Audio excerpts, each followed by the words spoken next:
Hi,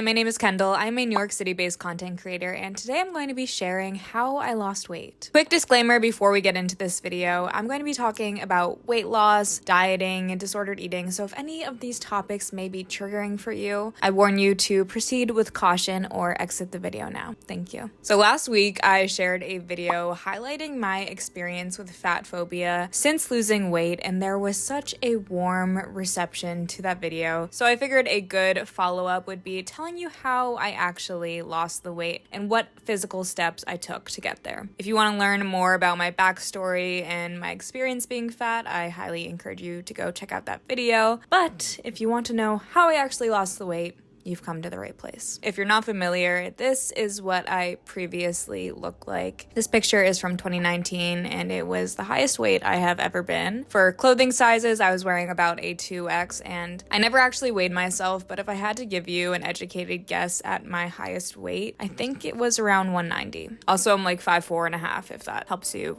visualize what I look like. And this is what I look like now. This is present day, July 2024. Tops, I can fit a medium. Sometimes bottoms, I can fit a medium. Dress size, I can be a 6 or an 8. And now I weigh 145 pounds. I'm not giving you those statistics for you to compare yourself to, more so to understand the change that I went through. You guys, I am not a doctor. I am simply telling you what I personally did to lose weight, but I highly suggest talking to your doctor, a nutritionist, if you're on a weight loss journey or need professional help. Another quick thing I want to mention before getting into this video is sustainable weight loss takes time. This is not going to be one of those videos, how to lose 10 pounds in a week. No. There is no sustainable weight loss where you can lose that significant amount of weight in such short time. Is it possible? Probably. Is it healthy?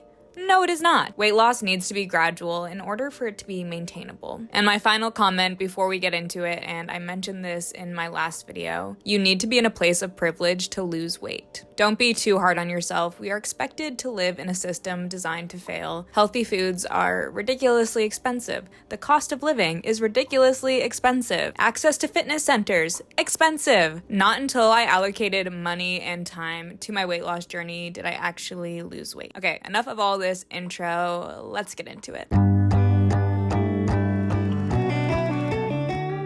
The first thing I had to figure out in my weight loss journey was my mental health. Whoa, slow your roll before you fast forward. This is a key piece to weight loss. So much of it is mental. You have to be in the space to endorse change. For me, that really came when COVID struck, the world slowed down, I was home from school, lost my job, had nothing to do but focus on my health journey. And now that I'm in the position I am in today, it is of utmost importance to prioritize our health. I am only the best person I can be when I am prioritizing myself. If that means taking a semester off school, taking a break from work, whatever you need to do to get your mindset in the right space, do it. Your mind, your body, and your life will thank you.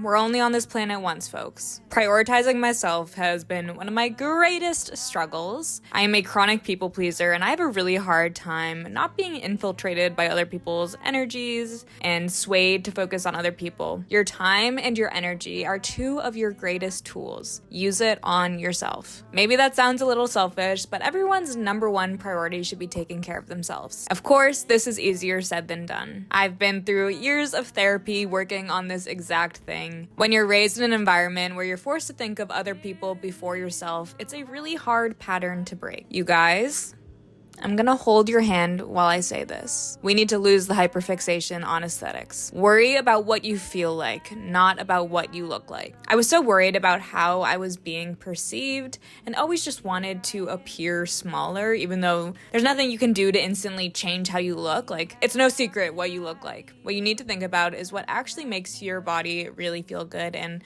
I'll talk about this a little bit later, but for me, yoga has been a great tool for this. And to finish up the mental health section, I want to talk a little bit about the medication I'm on. So I've been seeing my current therapist for about 2 years, and about 8 months ago, she suggested I should go on antidepressants. When she first told me this, I felt offended, like there was something wrong with me, like she could see something that I didn't know. But wow, I am so thankful she suggested this path for me. I'm on Prozac, which is a very standard depression SSRI, and it has changed my life. I'm the happiest I have ever been in my entire life. I am the most clear-headed I have ever been, and getting that mental health help has just opened so many doors for me. Medication will not be the answer for everyone. There is a history of depression in my family. Nearly everyone in my family is medicated, so, that's part of it. But I did want to mention this because it was something that I was very scared of. I thought it would change me. I didn't want to be reliant on it, but now, having been on it for a few months, I'm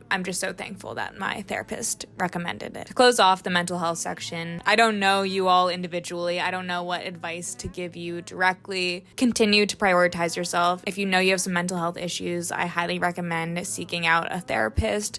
Give a few a try different therapies, and see what works for you. I say this knowing it is out of reach for a lot of people, so consider other cheaper alternatives. Go out in nature, meditate, journal, read self-help books. There are things you can do to improve your mental health on your own. You know how some people say, I forgot to eat today. That will never be me.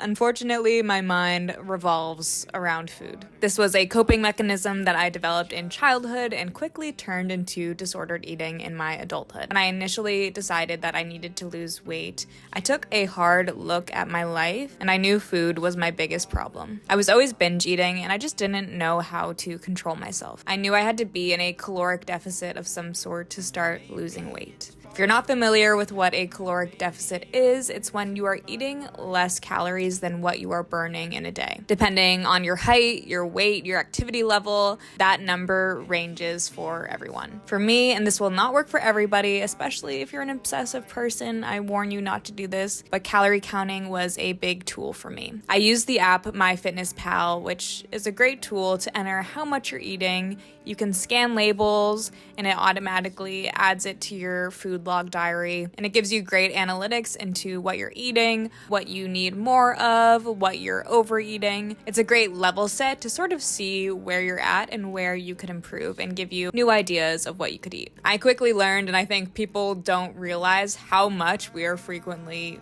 overeating. Processed foods are so calorically dense, so I really tried to focus on eating clean, things that weren't processed. And I'm vegetarian, so it's very easy to slip into processed foods just out of convenience. But the less processed foods you eat, the better. There's tons of oils and chemicals in processed foods, so the simpler you eat, the better.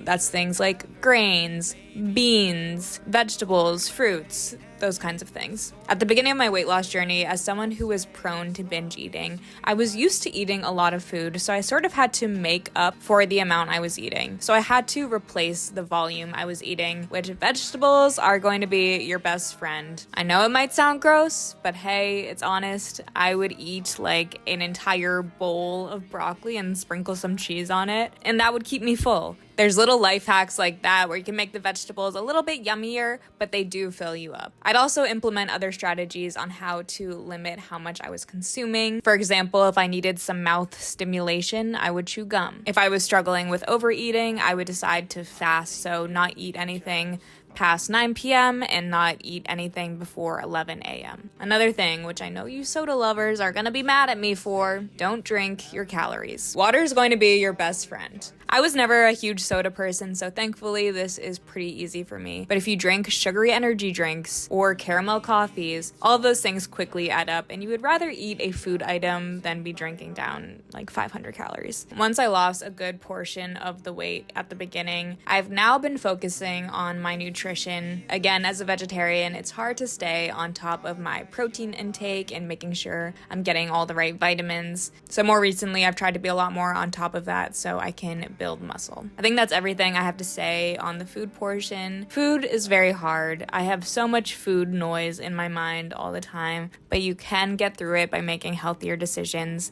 And please don't starve yourself. Have a sweet treat if you want one. Completely limiting yourself will just lead to more binging. It's all a give and take. It's all about portions. We all have bad days. We all have good days. So it's okay.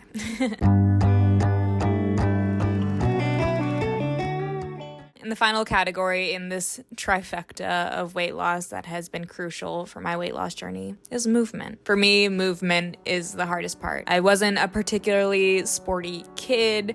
I was always the last to finish the mile. I've held a lot of shame and embarrassment for being bad at exercise throughout my entire life. Something that has been transformative for me with movement specifically is moving to New York City. I've lived in the suburbs my entire life and just unwalkable areas, but now that I live somewhere where not only is it walkable, but I have to walk to get where I'm going, it has increased my endurance and my heart health astronomically. When I first moved here, it was a struggle. It was really hard to switch to such an active lifestyle. I live on the top of a 6th floor walk up, and not until a year in did it really get easy, or did I get used to it. Carrying 20 pounds of groceries up isn't an easy feat. Simply going to get groceries was a force. Now, 2 years in, I am accustomed to it and I am thankful for it. Living in a walkable city or town should be the norm, but in America, it is not. Living in the suburbs, you don't realize how much you rely on your car. Even to go a mile away, it's pretty likely that you're driving. Walking is one of the safest, low-impact exercises that you can do, and I'm so thankful to live here and be able to do it all the time. When I'm wearing my stiletto boots, it isn't that fun, but I still love it. Also, living in New York City, there's tons of parks I get to walk to and can do laps around, and I love it. The secret to movement is finding what works for you. Join ClassPass, take a bunch of different classes, and find what sticks. You could join a recreation team, play a sport like soccer or softball. You could do Pilates, kickboxing, weight training, dancing even. If I had any rhythm, I would be a dancer, but I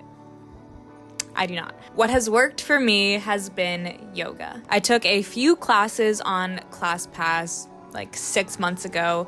I've done it before, but never fallen in love with it, but I pushed myself to try a few studios in my area, and I have absolutely fallen in love with it. Not only am I stronger and more flexible, but I also feel so connected to my spiritual side. It is a great mental relief and somewhere I go to calm down and recenter myself. I found a studio near me that I love and is accepting of everyone of all levels. They're called The Corner, so if you're in Brooklyn, definitely check them out. I love them and I go nearly every day, so I'll probably see you there. Is it awkward to be a beginner at something? It feels it, but really no one cares. What you need to know about working out is everyone is focusing on themselves and no one is giving a shit about you. And if you're really nervous, maybe confide in your instructor or start with private lessons to get a little bit better understanding to be on your feet. Yoga is perfect for me. There's fast-paced things, there's slow-paced things. It's just one of my favorite things in the world, and that is coming from someone who has never been athletic their entire life. I highly recommend, and I can't wait to continue this practice throughout my life. So those are the 3 things I did to help me lose weight. Better your mental health, work on your eating habits, and find a movement that is enjoyable for you. I hope this video helped some of you. I remember when I was overweight and I was looking for ways to begin my weight loss journey. I just wanted someone to tell it to me straight and not try and